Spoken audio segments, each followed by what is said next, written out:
अस्सलामुअलैकुम students, I am Saba, I am your science teacher और आज हम करने वाले हैं आपके chapter number 4 other living things की रिव्यू एक्सरसाइज। तो आइए जल्दी से बोर्ड की तरफ चलते हैं।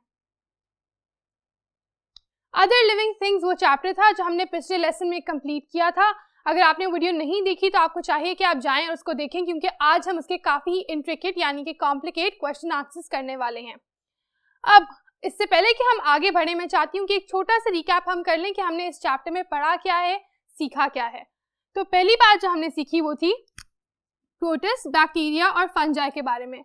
हमने बात की थी कि हमारे इर्द गिर्द जितने भी लिविंग थिंग्स हम देखते हैं, यानी कि एनिमल्स और ह्यूमंस, उनके अलावा भी कई ऑर्गेनिजम्स होते हैं, जिनमें से हमने 3 टाइप्स डिस्कस की और वो ये वाली 3 टाइप्स थी। उसके बाद बात यहाँ ख़त्म नहीं हुई। उसके बाद अगले लेसन में हमने डिस्कस किया कि ये हमारे लिए क्यों इम्पोर्टेंट है, इनके हमें क्या फ़ायदे या क्या नुकसानात हैं, और ज़्यादा फ़ायदे हैं या ज़्यादा नुकसानात हैं, उनके बारे में हमने एक थॉरो डिस्कशन की और हमें पता चला कि हमारी रोज़मर्रा की ज़िंदगी में इन ऑर्गेनिजम्स का काफ़ी ज़्यादा इन्वॉल्वमेंट है और इस वजह से इनके बारे में जानना हमारे लिए बहुत ही अहम है। आज हम उन बातों की डिटेल में नहीं जाएंगे, बल्कि आज हम उससे आगे बढ़ेंगे और अब मैं आपकी नॉलेज को टेस्ट करूँगी कि क्या आपने वाकई पिछले लेक्चर से कुछ सीखा और क्या आपको पता है कि अब फंजाई, प्रोटिस्ट और बैक्टीरिया हमारी लाइफ में क्या रोल प्ले करते हैं। तो आए हम टाइम वेस्ट नहीं करते और अब हम अपनी रिव्यू एक्सरसाइज कंप्लीट करते हैं। सबसे पहला क्वेश्चन है व्हाट आर दीज। अब उन्होंने आगे आपको अलग अलग एग्जांपल्स, अलग अलग पॉइंट्स दिए हुए हैं और आपने बताना है कि जी यहाँ पर किस ऑर्गेनिज्म या किस डिजीज या किस चीज की बात हो रही है। व्हाट आर दीज, पहला आपके पास ऑप्शन है a tiny amount of bacteria or virus that is given to a human to protect them against a stronger strain of that bacteria or virus। तो वो आपसे पूछ रहे हैं कि ऐसी कौन सी चीज़ है जो आप थोड़ी सी देते हैं, कोई बैक्टीरिया या वायरस की जो आप थोड़ी सी मिकदार किसी इंसान को देते हैं, ताकि अगर उस पर उसी की ज़्यादा मिकदार एक्ट करे तो वो बीमार ना पड़े।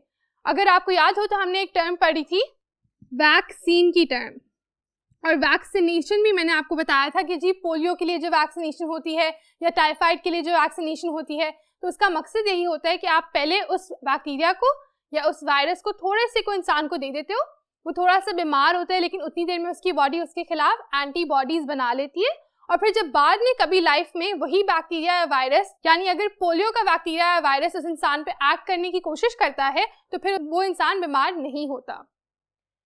दूसरी यहाँ पर हमसे वो पूछ रहे हैं कि what are microscopic life forms that live on and in other living organisms. अब ये वाली बात भी हमने अच्छी तरह से बात की थी कि प्रोटिस्ट होते हैं, फंजाई होते हैं, और फिर जो माइक्रोस्कोपिक ऑर्गेनिजम्स इंसानों के ऊपर या अंदर या किसी भी ऑर्गेनिज्म के ऊपर या अंदर दोनों रह सकते हैं, वो कौन कौन से हैं। माइक्रोस्कोपिक से आपको ये तो अंदाजा हो ही गया होगा, क्या हम फंजाई की बात करें या प्रोटिस्ट की या फिर बैक्टीरिया की। और ऐसा माइक्रो ऑर्गेनिज्म जो या तो इंसान के अंदर रहता है या इंसान के ऊपर रहता है, वो यूजुअली होता है बैक्टीरिया, क्योंकि जो फंजाई होते हैं वो अंदर नहीं रहते, वो अपने आप को साइड पर अटैच कर लेते हैं, और जो प्रोटिस्ट होते हैं वो फ्री लिविंग होते हैं, तो पीछे रह जाता है बैक्टीरिया। तीसरी बात हम कर रहे हैं a medicine that helps fight diseases. अब जैसा कि आप जानते हैं, दवाई तो हमने बेसिकली जो मेन दवाइयां हमने पढ़ी थी जिनसे आप डिजीजेस के अगेंस्ट फाइट करते हो, वो कौन सी थी? I hope you try to guess it, क्योंकि वो थी एंटीबायोटिक्स। अगर आपको याद हो तो हमने बात की थी कि अक्सर बीमारी में आपको एंटीबायोटिक की डोज दी जाती है ताकि वो आपके अंदर जाकर बाकी जो माइक्रो ऑर्गेनिजम्स आपको बीमार कर रहे हैं उनको फाइट कर सके। अब हम चलते हैं अगले बोर्ड की तरफ इस क्वेश्चन के रिमेनिंग पार्ट्स को डिस्कस करने के लिए। पार्ट डी में हमसे वो कह रहे हैं कि what is a disease caused by a protozoa. अगर आपको याद हो, प्रोटोजोआ से हमने जब आपकी बुक चैप्टर का एंड था बिल्कुल, तो वहां पर लिखा हुआ था कि क्या क्या हमें हार्म पहुंचता है माइक्रो ऑर्गेनिजम्स पे, और वहां लिखा हुआ था कि प्रोटोजोआ कॉज करते हैं मलेरिया। तो अब हम बात करें कि जी हाँ जी, एक प्रोटोजोआ जो एक डिजीज कॉज करता है वो है मलेरिया, तो यहाँ पर आप उसको मेंशन कर सकते हैं। अगर आप चाहें तो आप गूगल से कोई और एग्जाम्पल भी of a disease that is caused by a protozoa ढूंढकर यहाँ पर मेंशन कर सकते हैं। नेक्स्ट पार्ट है what are the organisms that attach themselves to other living beings for survival. ये तो अभी मैंने पिछले पार्ट में ही डिस्कस कर लिया कि कौन सा ऑर्गेनिज्म होता है, वो फंजाई। सो फंजाई जो होते हैं वो अपना खाना खुद नहीं बना सकते और इसकी वजह से वो अपने आप को दूसरे लिविंग ऑर्गेनिजम्स के साथ अटैच कर लेते हैं और उनसे अपनी नरिशमेंट या अपनी ग़िज़ा हासिल करते हैं। क्वेश्चन नंबर 2 पढ़ते हैं आप। Right about any 2 ways in which microorganisms help us। ये तो बहुत इजी है क्योंकि हमने इतनी डिटेल में इतने सारे तरीकों की बात की थी कि जी किस किस तरीके से माइक्रो ऑर्गेनिजम्स हमारे लिए फ़ायदेमंद साबित होते हैं या हमारी मदद करते हैं। अगर आप अपने दिमाग पे जोर डालें, you will be able to think of a lot of ways. और मैं यहाँ पर आपके लिए कुछ एग्जाम्पल्स भी लिख देती हूँ ताकि आपको पता चले कि हाँ जी हमने कौन कौन सी ऑप्शंस या कौन कौन से पॉइंट्स डिस्कस किए थे इस मामले में। तो पहला तरीका तो होगा बाय मेकिंग फूड। अगर आपको याद हो तो वी डिस्कस्ड कि फूड मेकिंग में ये यूज होते हैं, जैसे कि विनेगर बनाने के लिए या फिर योगर्ट बनाने के लिए, और भी a number of examples were given over there. You can go through your book again and mention those. Write a proper sentence कि जी हाँ पहला advantage तो ये है, the first benefit that they give us is by helping us making food। और फिर दूसरी बात हम कर सकते हैं fighting diseases। अभी पिछले क्वेश्चन में भी हम बात कर रहे थे एंटीबॉडीज की और वैक्सीन की, तो आप यहाँ पर वो मेंशन कर सकते हैं कि they help us by helping us fight diseases in the form of vaccines।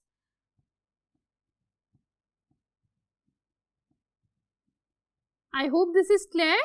अगले क्वेश्चन पे चलते हैं आप। What are mushrooms? How do they grow? अगर आपको याद हो बिल्कुल चैप्टर के शुरू में हमने बात की है कि जी मशरूम्स क्या होते हैं, what are they an example of? They are an example of a fungi। Mushrooms are fungi। How do they grow? They grow by attaching themselves to trees, bases for nourishment and food। Trees के आगे apostrophe लगी हुई क्योंकि हम कह रहे हैं कि वो trees की base से अपने आप को अटैच कर लेते हैं और उनसे उसको क्या मिलता है, उनको मिलती है नरिशमेंट यानी ग़िज़ाइयत और फूड खाना। तो यहाँ पर हमने दोनों पॉइंट्स हमने एक्सप्लेन कर दिया कि मशरूम्स जो होते हैं वो फंजाई की एक एग्जाम्पल होते हैं और वो ग्रो करते हैं अपने आप को दरख्तों की बेसिस यानी उनके रूट्स के पास अपने आप को अटैच कर लेते हैं, वहाँ पर ग्रो करते हैं। उसी दरख्त से उनको उनकी ग़िज़ाइयत नरिशमेंट मिलती है और फिर उसी ग़िज़ाइयत को मिलने के बाद वो ग्रो कर पाते हैं या बड़े हो पाते हैं। अगले क्वेश्चन की तरफ चलते हैं। How do antibiotics work? Antibiotics work by getting good, let's go to the next board to finish this sentence. Antibiotics work by getting good microorganisms to fight bad ones before they can cause much damage. We thoroughly discussed this in your chapter कि जो antibodies होते हैं उनका काम ये होता है कि वो आपकी बॉडी में कुछ अच्छे माइक्रो को रिलीज करते हैं।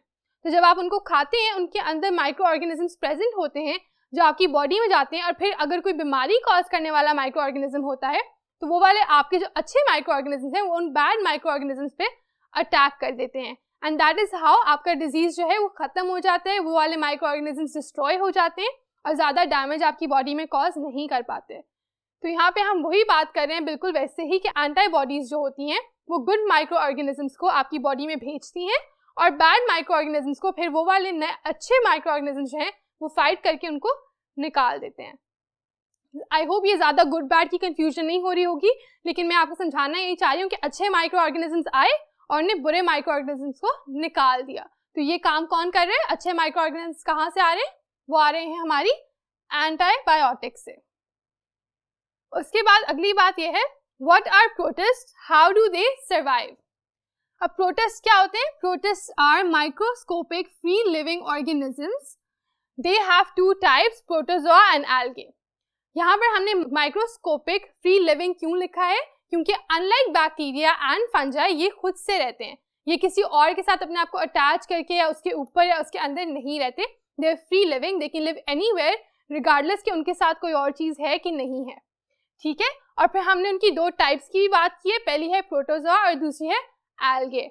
प्रोटोजोआ के बारे में अभी हमने बात की थी कि एक किस्म की प्रोटोजोआ जो है वो मलेरिया कॉज करती है, और एल्गे के बारे में भी हमने पिछले लेक्चर में प्रॉपर्ली डिस्कस किया था कि वो क्या होती है, पानी में रहती है, उसके एक से ज्यादा सेल्स होते हैं and all of that. Protozoa have arm-like structures to grab food, while algae can make their own food. अब जो हम दूसरे पार्ट की जो बात हो रही थी, how do they survive, कि वो जिंदा कैसे रहते हैं, वो बड़े किस तरह होते हैं, वो अपना गुजारा किस तरह से करते हैं, तो वो हम एक्सप्लेन कर रहे हैं इस पार्ट में कि प्रोटोजोआ के पास एक आर्म-लाइक स्ट्रक्चर्स होते हैं। ठीक है, उनकी साइड पे जैसे बाजू निकले हुए होते हैं उस तरह के स्ट्रक्चर्स होते हैं, और उनका फिर काम ये होता है कि वो अपना खाना ग्रैब कर सकते हैं या फिर अपने आप को मूव करके ऐसी जगह पे लेके जा सकते हैं जहाँ पे उनको खाना मिले। और जो दूसरी बात है, एल्गे जो होती है वो अपना खाना खुद ही बना लेती है, so it doesn't have to depend on anybody else for its food. उसको सर्वाइव करने के लिए सिर्फ प्रॉपर लाइटिंग या जो भी उसकी रिक्वायरमेंट्स हैं वो चाहिए और फिर वो खुद ही अपना खाना बना लेती है। तो हमने डेफिनेशन भी डिस्कस कर ली और हमने ये भी डिस्कस कर लिया कि वो दोनों सर्वाइव किस तरह से करते हैं। आए अब हम अगले क्वेश्चन की बात करते हैं। What is amoeba? Explain with the help of a diagram. Amoeba पहली बात तो यह है एक एग्जाम्पल होती है किसकी? प्रोटिस्ट में जो प्रोटोजोआ की टाइप होती है उसकी। और अब हम उसको डिस्कस करते हैं और फिर यहाँ पर आपके पास उसकी इमेज भी होगी टू सी कि वो दिखता कैसा है, उसका डायग्राम किस तरह का होता है। Amoeba is a type of a protozoa, बिल्कुल अभी मैंने बोला ऐसा। It lives in water, rotting food और ह्यूमंस। ये 3 जगहों पे रह सकता है, या तो वो पानी में रहते हैं या फिर रॉटिंग फूड यानी खराब होते हुए फूड पर भी अमीबा रह सकते हैं, और दूसरा इंसानों के अंदर भी वो पाया जाता है। It has arm like structures to move and grasp food. तो जैसे कि हमने अभी ऊपर भी बात की कि प्रोटोजोआ के आर्म लाइक स्ट्रक्चर्स होते हैं, तो amoeba is one of those. तो उसके अंदर भी वो आर्म लाइक स्ट्रक्चर्स हैं जिससे वो मूव करती है, अपना खाना लेती है और फिर इसी तरह से वो सर्वाइव कर पाती है। अब आई होप कि आप समझ गए होंगे प्रोटोजोआ के बारे में, अमीबा के बारे में, एंटीबायोटिक्स क्या करते हैं उसके बारे में। Let's move to the next board and we will solve the last question for our day today. In your opinion, are microorganisms helpful to human life or harmful? जी यहाँ पर अब क्या बात हो रही है, यहाँ पर जो सबसे important keywords हैं इस question के वो हैं When they ask you for your opinion, there is no right or wrong answer. आपने अपना अंदाजा बताना है, आपने अपना ख्याल बताना है कि आपको क्या लगता है, आपने जो पढ़ा और आपने जो सीखा उसके हिसाब से आप क्या समझते हैं। क्या ये अच्छे होते हैं, क्या ये बुरे होते हैं, क्या इनसे इंसानों को फायदा होता है या इनसे इंसानों को नुकसान होता है। तो आप अपना आंसर या तो यस में लेके जाएंगे कि यस दे आर हेल्पफुल, या फिर आप लेके जाएंगे नॉट हेल्पफुल यानी हार्मफुल में, और फिर आप अपने आंसर को सपोर्ट करेंगे कि आपको इस तरह क्यों लगता है कि ये हेल्पफुल या हार्मफुल क्यों है। अगर आप कहते हैं कि हेल्पफुल है तो आप कहें जी they provide us food, they help us fight diseases. उसके अलावा जो हमारे अलग अलग काम माइक्रो ऑर्गेनिजम्स के थ्रू होते हैं वो। अगर आप कहते हैं कि नहीं ये तो काफ़ी हार्मफुल है, तो फिर आप बताएं कि जो डिजीजेस वो कॉज करते हैं, उसके अलावा जो वो आपका खाना रॉट आउट कर देते हैं, right. So these are all examples. अब मैं आप पे छोड़ती हूँ कि आप इस बारे में सोचें कि व्हाट डू यू थिंक, आपके ख्याल में ज़्यादा हार्मफुल है, ज़्यादा हेल्पफुल है। और फिर ये मत भूलें कि अपने आंसर को आपने सपोर्ट ज़रूर करना है कि I think they are more harmful because, या फिर I think they are more helpful because, और फिर आप आगे 1-2 पॉइंट्स देकर एक्सप्लेन करें कि जी मैं ऐसा क्यों सोचता या सोचती हूँ। That will be it for our lesson today. I hope आपको अच्छे से रिव्यू एक्सरसाइज समझ आई है। अगर कोई भी बात आपको कंफ्यूज करती है, यू हैव द रिसोर्सेज, आप अपनी बुक को कंसल्ट करें, आप बाकी वीडियोस को कंसल्ट करें, and you will find out कि बिल्कुल भी मुश्किल नहीं है। Until then, हम अगली क्लास में मिलते हैं। Please finish your work. Please stay motivated. See you again, inshallah.